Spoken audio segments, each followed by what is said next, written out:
Good morning, ladies and gentlemen. Welcome to our weekly Parsha Shiur.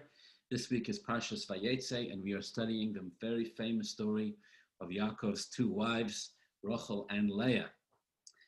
To begin, if you have a Chumash in front of you, please open up at the beginning of the Parsha, Perek Chof Tes, Posuk Yud. Perek Chof Tes, Posuk Yud. Yaakov sees Rachel for the first time.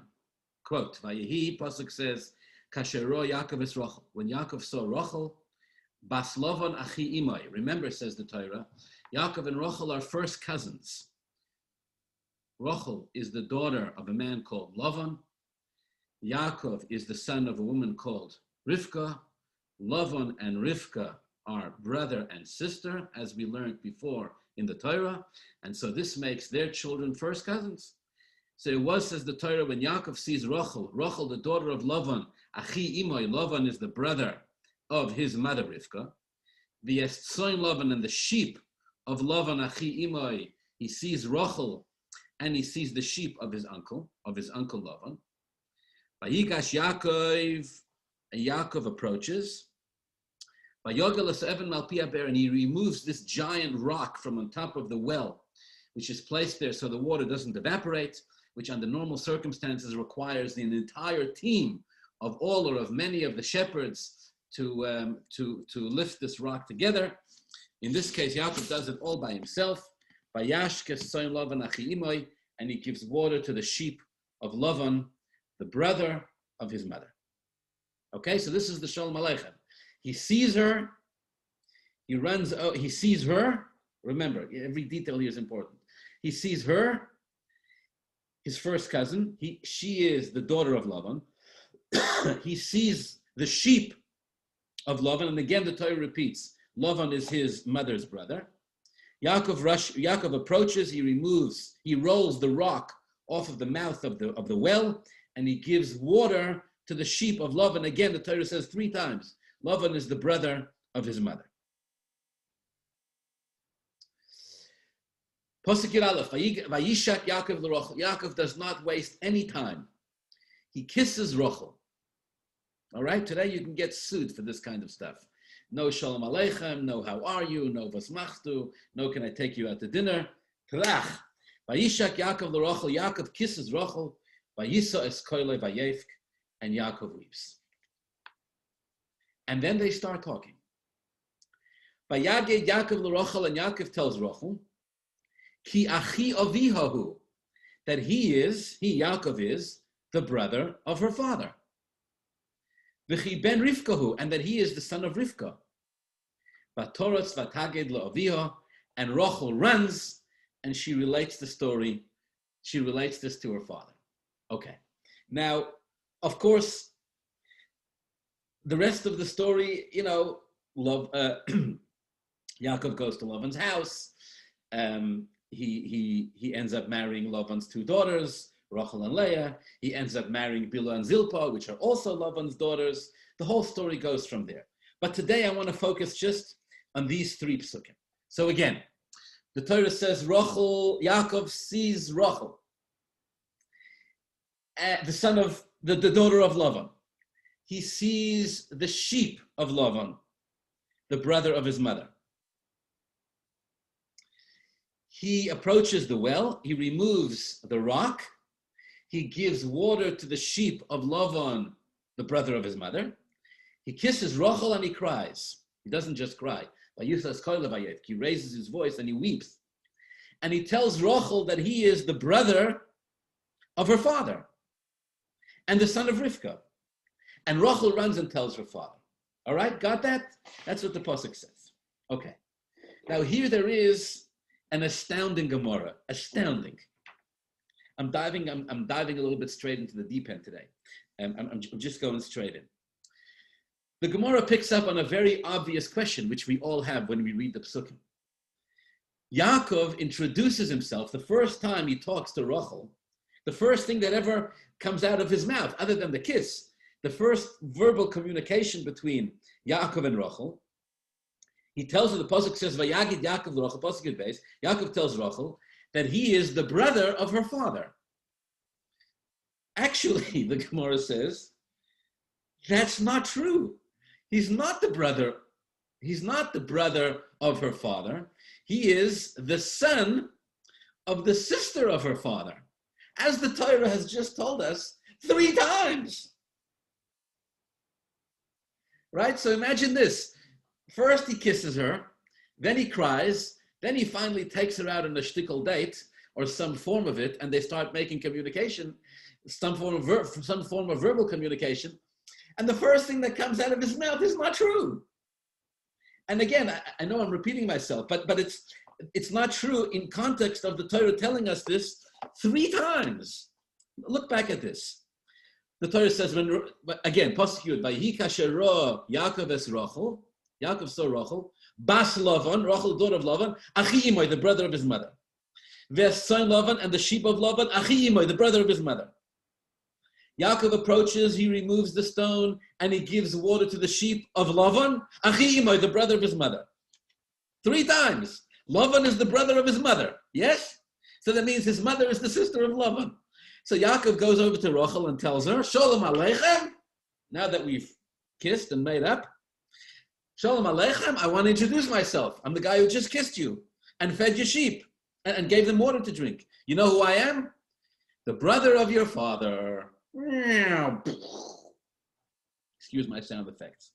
What's going on here? And then he adds, V'chi ben Rivkahu.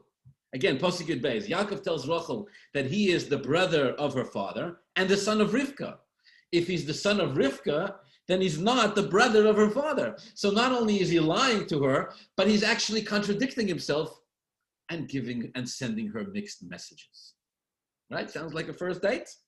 Number 1, we kiss. Isn't this how we raise our children?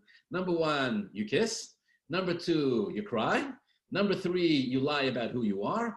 Number 4, you can contradict yourself. Number 5, give mixed messages. And then Rachel doesn't even respond. Or maybe she does, but we don't know what she says, not a word. All she does is she runs off and she tells her father. Okay. So what, Ribono Shel Olam, in heaven's name, is going on here? You with me? Yes, you with me? Okay. So here, Moirai V'Rabbai say there's a harrowing passage in Talmud. Unbelievable. Says the Gemara, Masechta Baba Basra, Daf Kuf Chav Gimel Amud Aleph. Vayaged Yaakov l'Rachel ki achi aviyahu v'chi ben Rivkahu. Says the Gemara, Yaakov tells Rachel, the first time the Torah tells us that they talked, Yaakov tells Rachel that he is the brother of her father and the son of Rivka. Says the Gemara, V'haloi ben achois aviyahu. That's not true. Why is Yaakov lying about his identity? What's the incentive? Every lie, at least, needs some kind of an incentive. How could he lie, and why would he lie? What's in it for him? To correct the Gemara, Yaakov is not the brother of her father. Yaakov is not the brother of her father. Yaakov is the son of her father's sister. What's going on here? Elo says the Gemara, no, hold on, relax. Take a deep breath, says the Gemara. Whoa, ease up. Says the Gemara, the Torah doesn't give us the whole conversation. There was a long conversation between the two of them. I'll fill you in, says the Gemara. I'll tell you what happened. Here's how the conversation went.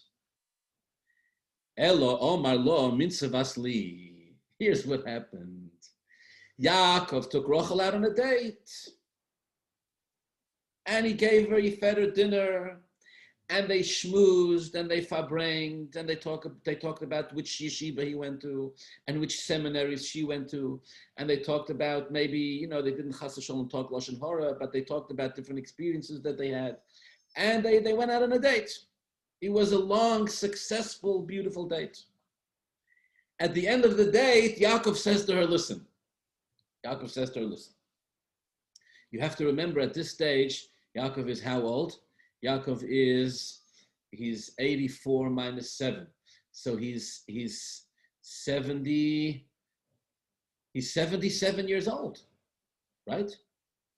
He says to her, listen, I don't have a lot of time to waste. If you don't mind, let's get straight down to business. Omar lo mitzvahs li. He says to her, will you marry me? He asked her. The Gemara says straight out. He asked her straight out, will you marry me? Omra la'im. She said yes.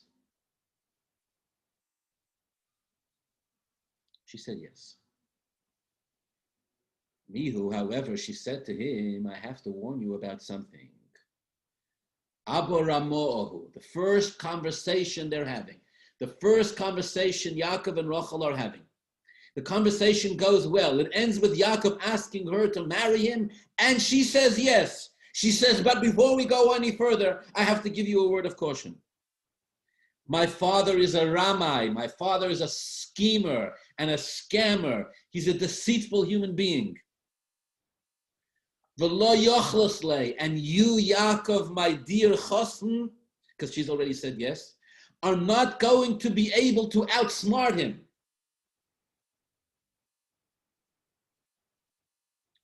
Omar lo, Yaakov says to Rachel, their first conversation, their first date, he says, my Ramosei, what are you talking about? I'm not talking to you about your father. I'm not asking your father to marry me. I'm asking you to marry me. Your father is a deceitful person, and I'm not going to be able to outsmart him. I'm not. What's this got to do with your father? What is he going to do to deceive me? Why are we talking about this? This is what you tell me right after I ask you to marry you. How about where are we going to live? How about you didn't even ask me what I do for a living, right? You know, I can move big rocks. You know, I can feed sheep. I can give sheep water, but you didn't ask me what my parnasa is. Omrolei, says the Gemara, it's unbelievable. Omrolei, she says to him, Rachel says to Yaakov, first conversation. Isli achosa de kshishaminoi. I have an older sister. V'loi minseveli mikamo, and my father is not going to let you marry me before her. And he's going to try to trick you into marrying my older sister. You following me? Omar lo, says Yaakov to Rachel, the first conversation they ever had. Ochiv ani baramos. I am his brother in deceit. I am his brother in deceit. I will match his deceitfulness. Deceit for deceit. I will go toe to toe with him in the scheming and the conniving. I'm not afraid, says Yaakov to Rachel, of your father Lavan. If he tries to trick me, I will be his brother in deceit.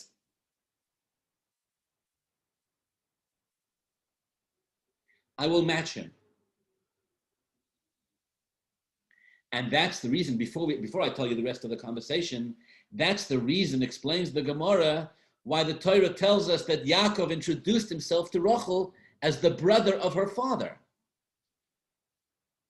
Vayaged Yaakov l'Rachel ki achi aviyahu. Yaakov tells her, I'm your father's brother. This part of the conversation, the Gemara explains, they weren't talking about biology. They weren't talking about physical, they weren't talking in physical terms. Yaakov's not saying to Rachel, I'm your father's physical brother. In the next sentence, he says, I'm the son of Rivka. They were first cousins. He wasn't lying about his identity. So why is he saying, I'm your father's brother? He wasn't talking about birth. He wasn't talking about biology, physicality. Rachel was warning him from day one, from minute number one. My father is a deceitful person. And when Yaakov asked him, what's the nature of the deceit? She said to him, he's going to try to marry you off to my older sister. And Yaakov goes, I've got nothing to worry about. I will go toe to toe with him in every scam. Right? You see, have you ever seen on the internet, they have these professionals that scam the scammers.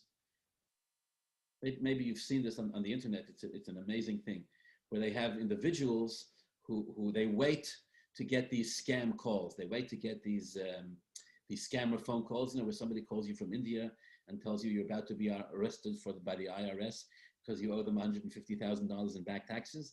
And unless you give your credit card right now over the phone and let them charge you $3,000, a policeman's going to knock on you, right? You know what I'm talking about? So on the internet, they have scam. It's called scam scammers. These individuals who know how to scam the scammers right back. They break into the scammers' computer systems. They find the list of people that they're scamming. They contact them. They hit them right back with it, and they outsmart them. It's an amazing thing. Yaakov tells Rachel, "I'm this guy who scams the scammers. Achi avio, I'm your father's brother. Your father doesn't know what's coming until he meets me." All right. Omrolei, so Rachel says to him, "1 second. Are righteous people, you're at tzaddik, are righteous people allowed to act deceitfully? What did you just say?" Rachel says to him, "What did you just tell me? That you're going to deceive my father right back because he's a deceitful person? You're a tzaddik. My father acts like a deceitful person. I'm not surprised. My father is a Rasha. Who expects anything more from him? Nobody. But du bist doch a größer tzaddik. You're not supposed to deceive people. Are tzaddikim allowed to deceive people?" What does Yaakov say? Yaakov says, "Yes, we are." Wo steht? How do you know? He quoted a pasuk in Tehillim. Im nover titabar. Excuse me, not in Tehillim. This is from, where's this pasuk from? Im nover titabar, vim ikesh titapo. 39. Shmuel Beis. Shmuel Beis. Im nover titabar, vim ikesh titapo. With an honest person, act honestly. And with a ganef, act like a ganef. With a perverse person, show yourself. With a perverse person, show yourself subtle. Meaning to say, don't, when you deal with an honest person, you be honest. When you deal with a ganef, you watch your back.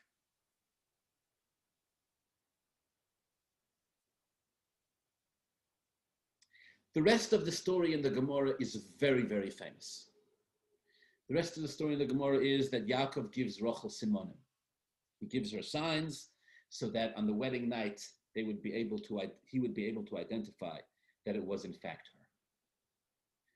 And then, sure enough, when exactly what Rachel had warned Yaakov about, when exactly that happened, that Lavan brought Leah to the wedding rather than Rachel, Rachel saw that Leah was going to get embarrassed. She gave her the simon. Rachel gave Leah the simon. The Gemara concludes. The Gemara says that's why the pasuk says, in describing the marriage between Yaakov and Leah, that's why the pasuk says, "Vayihi ba boiker v'hinehi Leah," that it was only in the morning that he discovered that she was Leah. All night he thought she was Rachel because Leah was giving him the simonim that he had agreed with Rachel the first time that they had met and that they had had this conversation. End of story in the Gemara. So again, let's recap.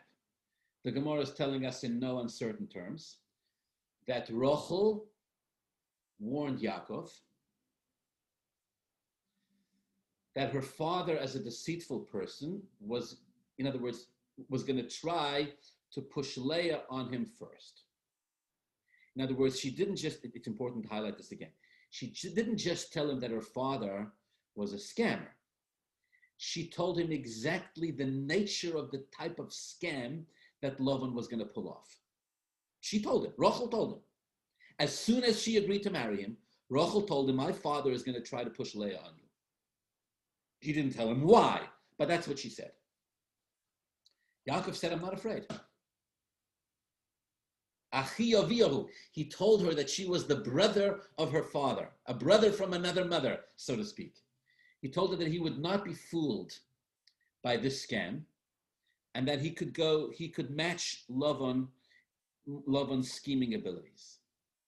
He gives Rachel the simonim as a defense against this plan. Rachel gives Leah the simonim when Rachel sees that Leah is being taken to the wedding, and that's why Yaakov marries Leah, thinking that it's Rachel, thinking that he's out-scammed. And so again, let's finish the story. So when Yaakov marries Leah, Yaakov thinks that he's out-scammed the scammer. He thinks that he's one step ahead. It turns out he's wrong. Rachel is right. Rachel, who warned him, my father is a scammer and you will not be able, you will not be able to out-scam him. Turns out Rachel is right. Yaakov is wrong, or Yaakov is unable to outscam Lavan, because Rachel gives the simonim to Leah, and Yaakov doesn't realize what's going on until the morning. Okay? All right.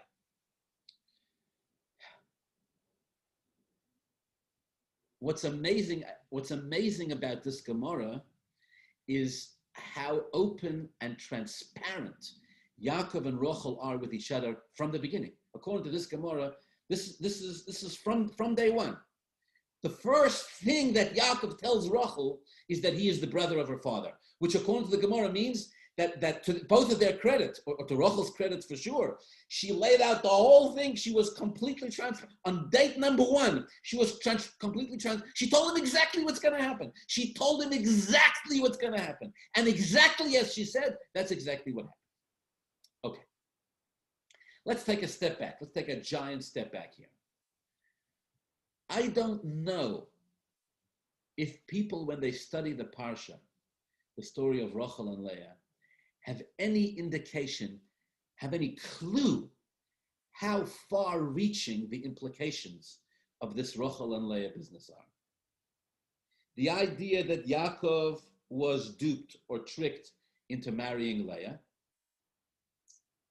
stays married to her, marries Rachel as well.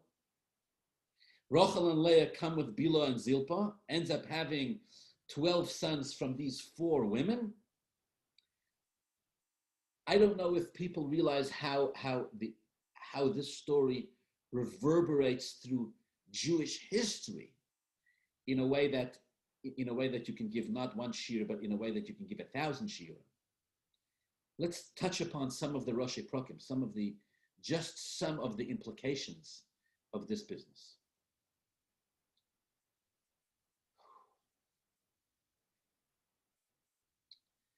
It's clear, according to the commentaries, that Yaakov knows that he's destined to have 12 Shvatim.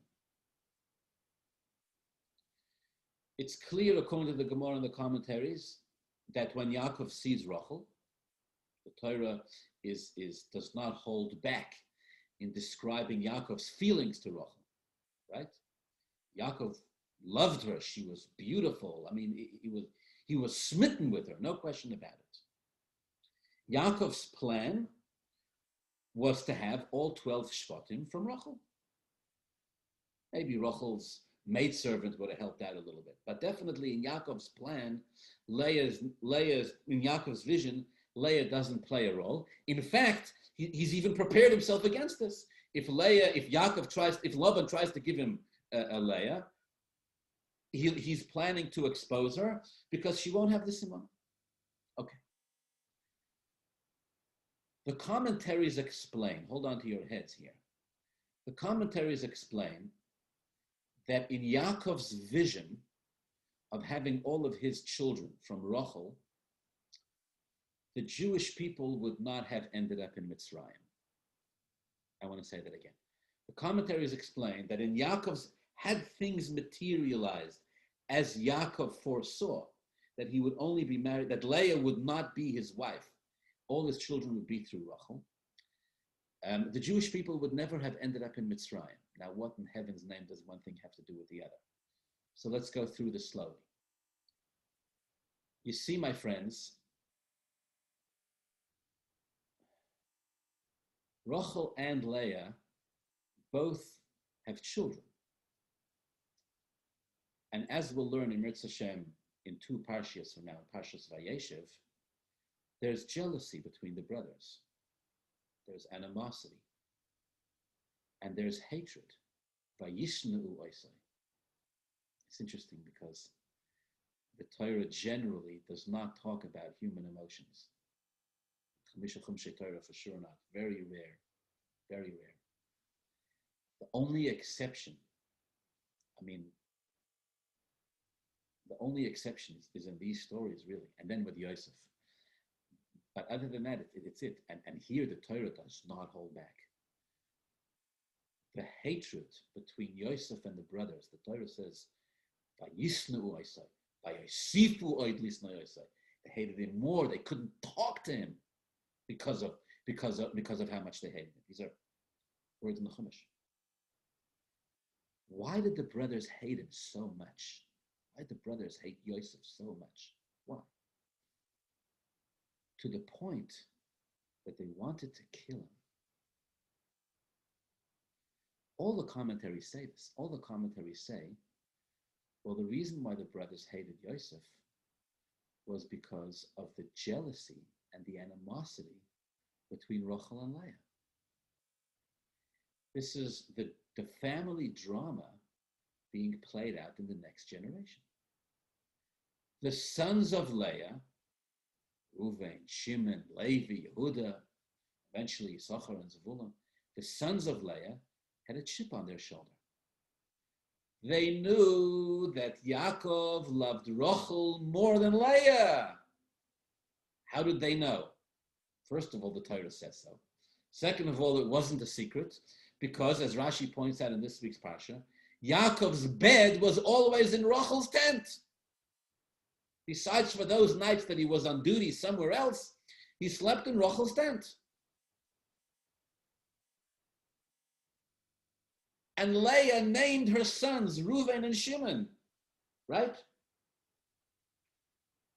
Why'd she name her sons Reuven and Shimon? She says, because Hashem sees that I'm hated, and because Hashem hears that I'm hated. So imagine your name is Reuven or Shimon, and for the rest of your life you have to carry around this name. The name that says, my father hated my mother. And then this Kutchkala Yosef shows up, the son of Yaakov's favorite wife, Rachel, and Yaakov can't love this kid enough. And he gives him a ksoinos pasim, he gives him a colored tunic, and Yosef, the Torah says, the commentator will come, Yaakov would sit and learn with Yosef, and the brothers were jealous. And then the dream started, and Yosef started telling them, I'm the ruler, etc., etc. You all know the story.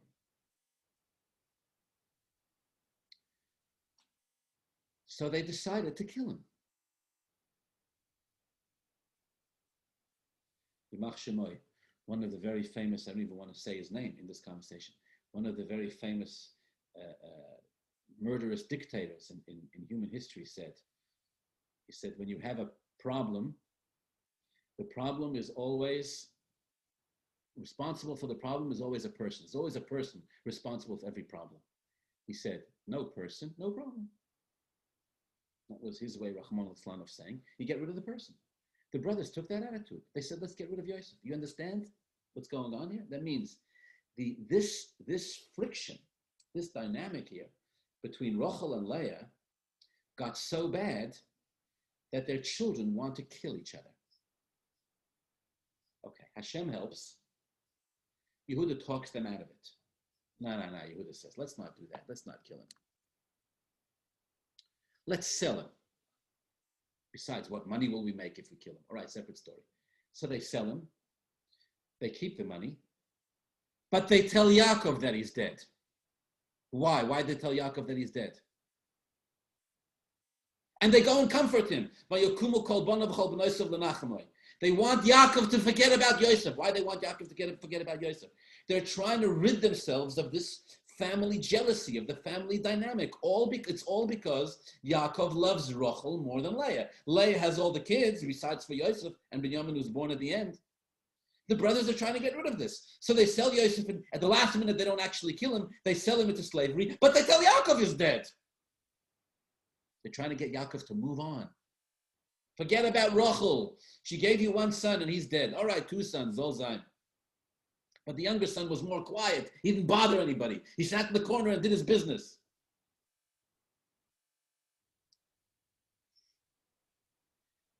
But Yosef isn't killed. He ends up in Mitzrayim. He ends up becoming the viceroy, and he ends up becoming in charge of all the food.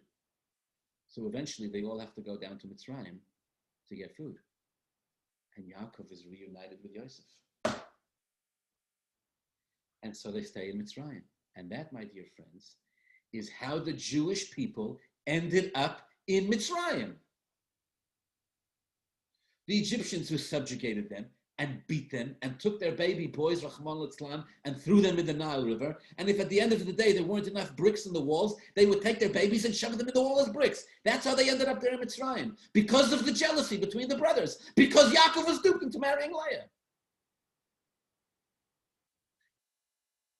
Now, some of the Bible scholars, some of the Torah scholars sitting and learning this will go, wait a second. You mean if Yaakov hadn't married Leah, the Jews would not have ended up in Mitzrayim? But Hashem already promised Avraham Avinu that his children would be subjugated in a foreign land for 400 years. Yes, but Hashem didn't say Mitzrayim. And Hashem didn't talk about the extent of the subjugation.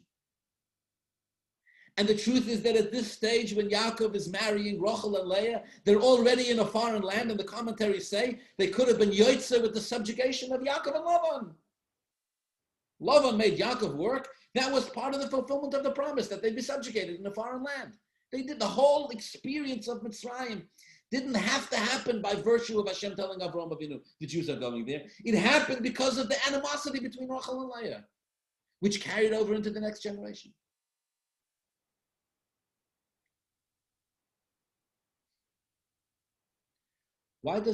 Next point, why does Yaakov cry when he kisses Rachel for the first time, when he sees her for the first time? The Pasuk says he cries. Why? Remember that famous Rashi? He saw that he wasn't, one of the reasons, he saw he wasn't destined to be buried with her. Who's he buried with? He's buried with Leah, the woman he hates, the woman he's duped into marrying. Let's keep going. Who comes from Leah? From Leah comes Shevet Levi, all the Kohanim and all the Leviim. From Levi comes Shevet Yehuda, all the kings, all of royalty. David HaMelech, Shlomo HaMelech, Melech HaMoshiach, all from Shevet Yehuda. Who comes from Rachel? Who gave us Rachel? Well, Shaul HaMelech came from Rachel, right? Because he was from Shevet Binyamin. Mordechai and Esther, descendants, they come from Rachel.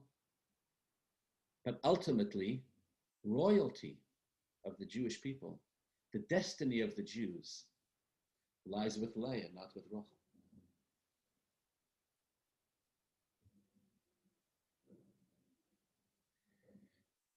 And the idea that Rachel warns him about this and tells him this is what's going to happen from the very first moment. So Yaakov knows exactly what he's getting himself. Yaakov is being told exactly what he's getting himself into. And they both go into it anyways, is amazing. Now let's ask the question of the Shiur, because I only got 20 minutes left. So the question of the Shiur is, if everybody knows everything that's going on, the only one who seems to not know what's going on is Yaakov. Rachel tells him this is not going to work. Rachel tells him you're going to end up marrying Leah. She actually, according to the Gemara, she actually tells him, you will not be able to outwit my father. Yaakov says, I will. She doesn't say you're right. She doesn't say you're wrong. She's a clever Jewish woman. She probably just sat there and smiled. She knew he was wrong.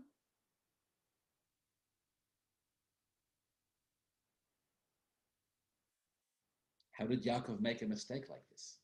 Why did Yaakov not listen to her when she told him, you're not going to be able to outwit my father? And then the mother question of them all, which is, in the end, it's not Lavan who outwits Yaakov, but actually it's Rachel. You see, because Yaakov gave Rachel the simonim, and Rachel betrayed his trust. Rachel gave them to Leah.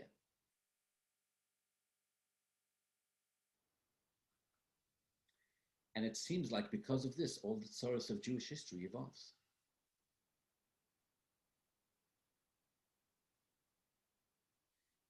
Imagine if Yaakov had only married his wife, Rachel. He loved her. The Torah does not at any point, by the way, say that she loved him. To the best of my memory, it doesn't say that. But we can safely assume she did. I mean, why not? He loved her. She was the woman of her dreams. Imagine they would have had all their children together. They would have lived in a beautiful home in the Hamptons with a white picketed fence. They would raise all their children to be tzaddikim. Nobody would fight with anybody. Maybe they would have regular sibling rivalry, but nobody would want to kill anybody. Nobody would sell anybody into slavery. Yaakov and Rachel would be buried together. From them together would come children who were Kohanim, who were Leviim, who were Yisraelim, who were kings.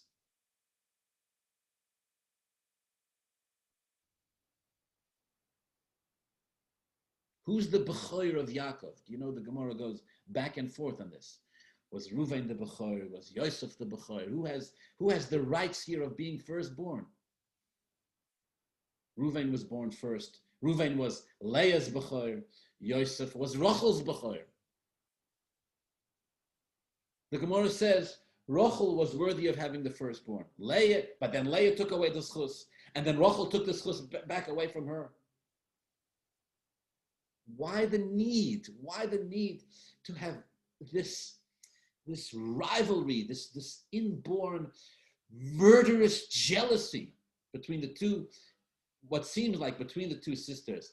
From there it carries over into their children. Look what goes on here because of this.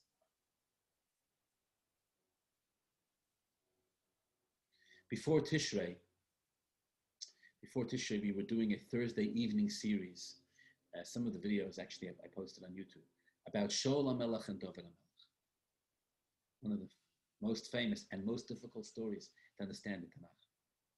Shaul HaMelech and David HaMelech. Shaul is the king. David HaMelech is his son-in-law, right? Married to his daughter. Toward the end of Shaul HaMelech's life, Shaul HaMelech is dedicated to nothing else other than killing David. The Torah tells the story in so much detail. It's difficult to understand why the Torah gives it so much airtime. Shaul HaMelech pursues him relentlessly. And Shaul gets his men involved. Cities of Jews are annihilated because of this pursuit of Shaul chasing David. David goes to a city called Noiv, a city of Kohanim. They help him. When Shaul hears that the Kohanim helped David HaMelech, he has the whole city wiped out. Besides for one Kohen who survives miraculously. David HaMelech in the end is punished for this. Shaul is punished for this. Why is Shaul trying to kill David? Because Shaul is told, Melucha, royalty is going to be taken away from you and given to David. And the commentaries say on that story as well, it's another generation, it's another chapter in the Rachel Leah friction, in the Rachel Leah dynamic, it's another chapter in this ongoing story. Shaul is a descendant of Rachel, David is a descendant of Leah. For whatever reason, Shaul has been told that it's been decreed in heaven, Lo Yasa Shevet Mi Yehuda, that in the end royalty will come from David, and it'll come from David forever.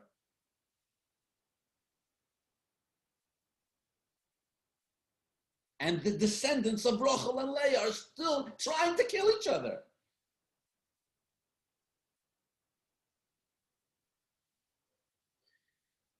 You know the expression in Yiddish, "Am ken gain gleich, was darf man gain krum?" If you can go straight, why do you have to go crooked? The whole story seems so difficult. And why does the Rabbanu Shalom allow this? Yaakov meant well. He came to Haran, he found a woman he loved, he was prepared to work for her. He did work for her. He did work for her. It seems like everything would have ended so beautifully if he had just married her and Shalom Al Yisrael. You know, we have these stories. I was thinking of starting the Shiur actually with this story. But we have these stories, when you hear them, they make your blood boil, right? Because they're such irritating. They're amazing stories, but they're such irritating stories. It's like the example I'll give you just for now, because I want to explain. There's an idea that I want to explain. But there's like one of the examples that stuck in my head is like that famous story about how the Arizal goes for a walk with his students in Erev Shabbos. You remember the story? It's not directly connected to what we're talking about. I'm just trying to bring out a particular feeling. The Arizal goes for a walk with his students on Friday evening, right before Shabbos. And as the sun is setting, he tells the students, let's go to Yerushalayim for Shabbos. The Arizal lived in Sfas. So the students said, okay, we have to go ask our wives. have to ask our wives for permission. So the Arizal waited a minute, and he said, you blew it. You missed the opportunity.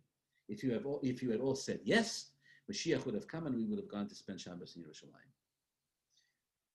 All right, there's a whole explanation for what that story means. It's brought down in a sefer called Shivchei Ho'ari. But you hear the story and you're like, oh, thank you very much. Like, what am I supposed to do with that story? 400 years ago, we came so close to the coming of Mashiach.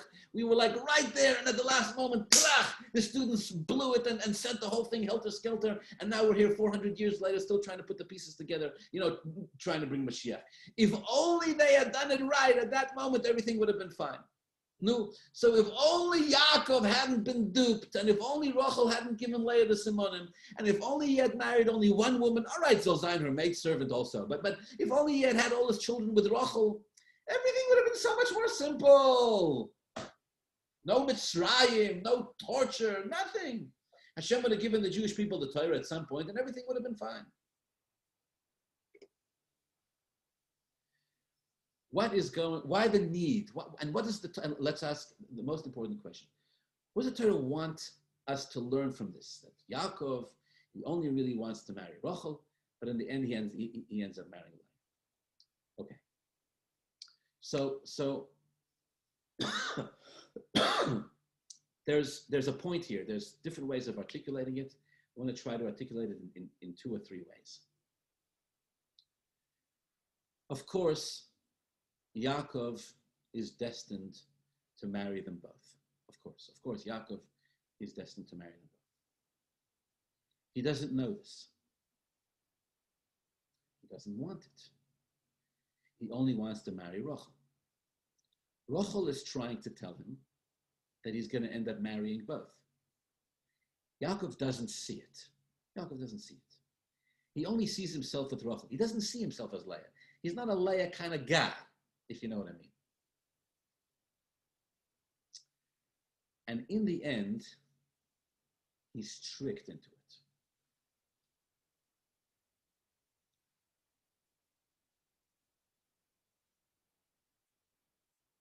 So Chassidus explains like this.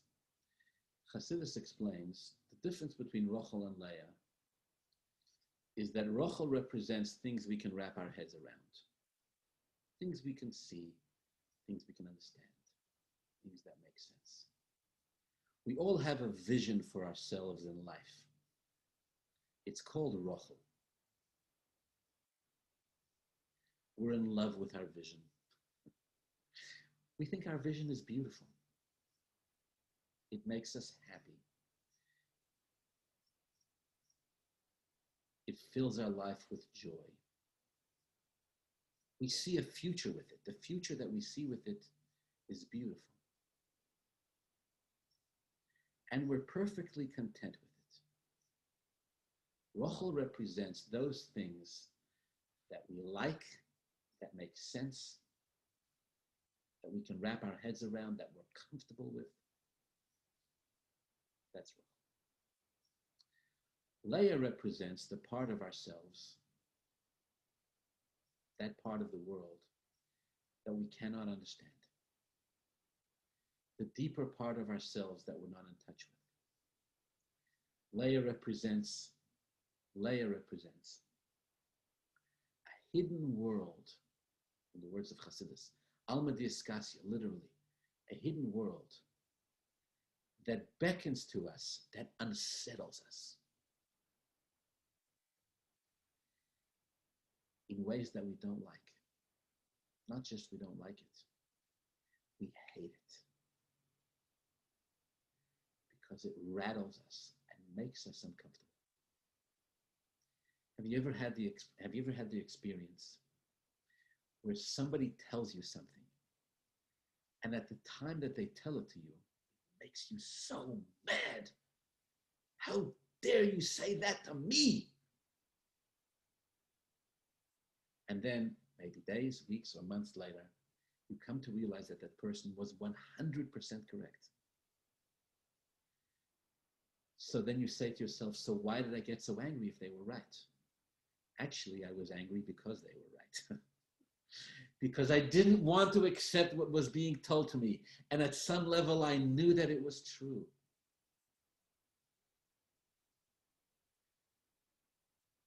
That's what Leah represents. Again, in a mystical sense.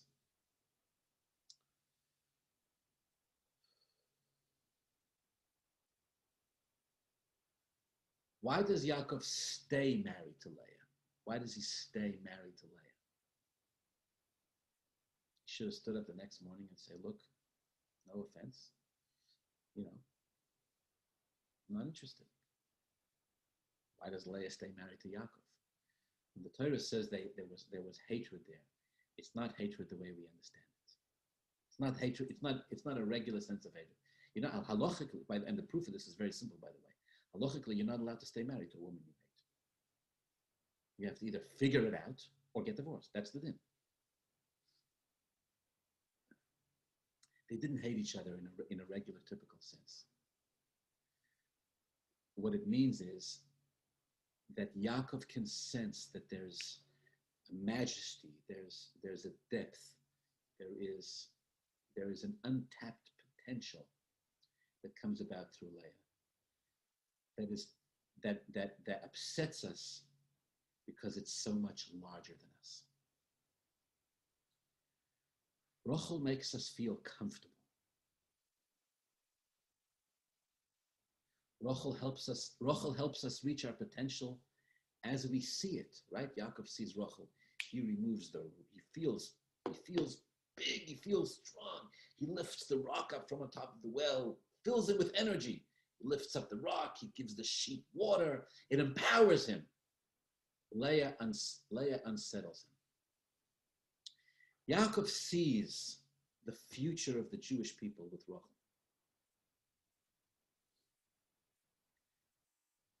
Hashem sees the future of the Jewish people is much, much greater than that. And so, my friends, Yaakov ends up marrying Leah. That's the truth. Yaakov ends up marrying Leah. But he marries her without realizing that he's marrying her. It happens while he's unaware. It happens while he's unaware. He doesn't know what's happening, and that's when he marries her. In a moment where his judgment is off, in a moment where his awareness is off, when he doesn't realize, boom, that's where Leah moves into his life, and that's where everything comes from. The kings and the queens and the Kohanim and the Levim, it all comes from that moment where his defenses are down because he doesn't know what's happening to him. Here's what it means.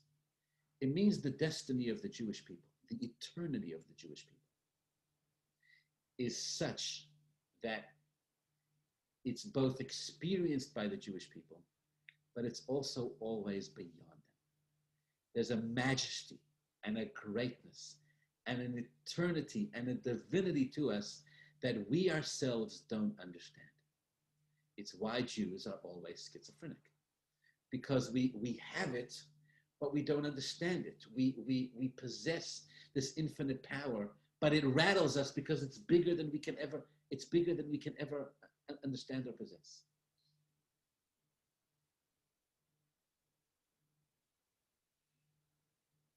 What it means when we say, in a spiritual sense, what it means when we say, quote, Rachel dies on the road, right? Remember that?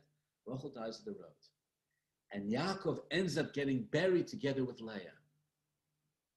What does that mean? It means again, Rachel is that which we can picture. Rachel is that which we can imagine. Rachel is that which we can wrap our heads around. What it means is that at some point, the vision that we started off with dies.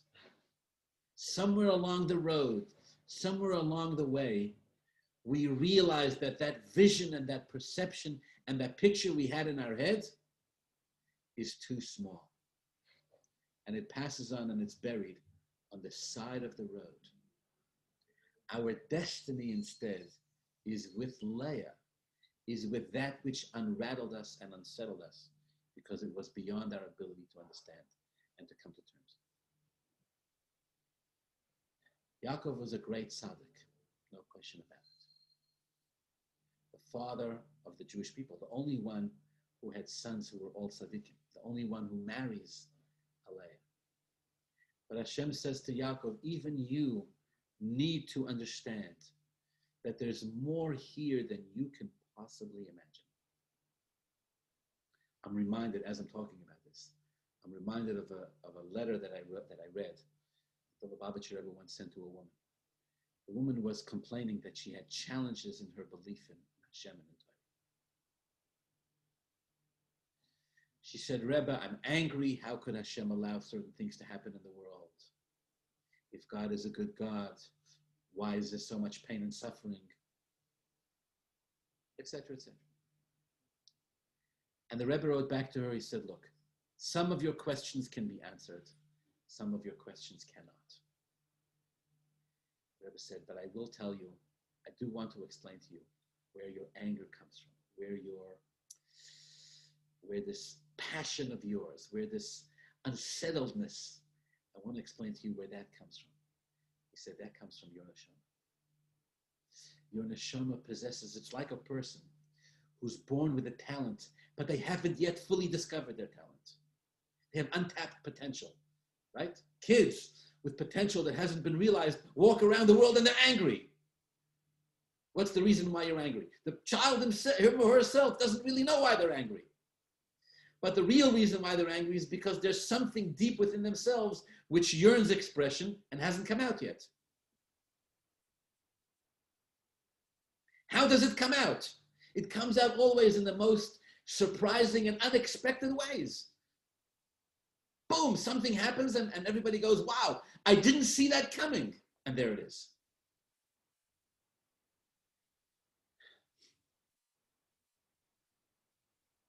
So in this sense, the Torah is telling us, Yaakov married, Rachel warns, so Rachel warns him from day one. Rachel tells him, you're in love with me, you want to marry me. I have to tell you that from a direction you're not expecting, from a Rama, from a deceitful person, you're going to end up marrying someone else. Yaakov says, I don't know what you're talking about. You think I can't handle deceitful people? I can handle them all the time. She says, no, you can't, you're a tzaddik. So what, tzaddikim can't handle deceitful people?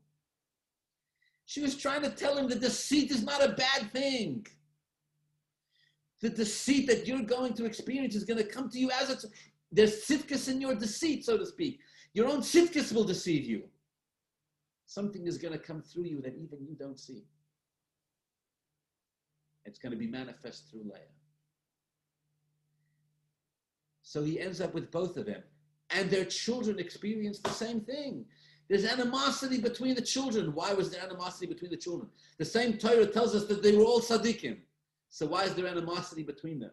Because again, the same story. They can tell there's stuff here that they don't understand. There's a destiny. They look at Yosef and they say, because of Yosef, we're going to end up in Mitzrayim. Who wants to go down to Mitzrayim? What's the truth? The truth is that the Jews do end up going to Mitzrayim, and they emerge with wealth, with physical wealth and spiritual wealth. They become a people when they come out of Mitzrayim. The truth is that, of course, they had to go through Mitzrayim. It was part of them becoming a people that they needed to become. It was all part of their destiny. But certain parts of our destiny we understand. Certain parts of our destiny we don't understand. Certain parts of our destiny we like. Certain parts we don't like. Certain parts we love. Certain parts we hate. Hashem says, I make it all happen. The conclusion of this thought is like this. Yaakov was the B'chir Sheba'avis. Yaakov was the chosen of the forefathers, the father of the Jewish people. He was going to produce an eternal nation connected to Hashem in a way that's unparalleled. He was going to produce a people, the purpose of all of creation. In order for this to happen, it had to happen in a way that he understood, in a way that he could perceive, and in a way that he couldn't. Some of it was going to catch him off guard. The Torah tells us this because it's the story of our lives. Sometimes things happen to us in our lives that we love. Sometimes things happen to us in our lives that happen exactly as we perceive them. Sometimes things happen to us in life that feel right and that feel good, and we say, oh, this is exactly the way it should be.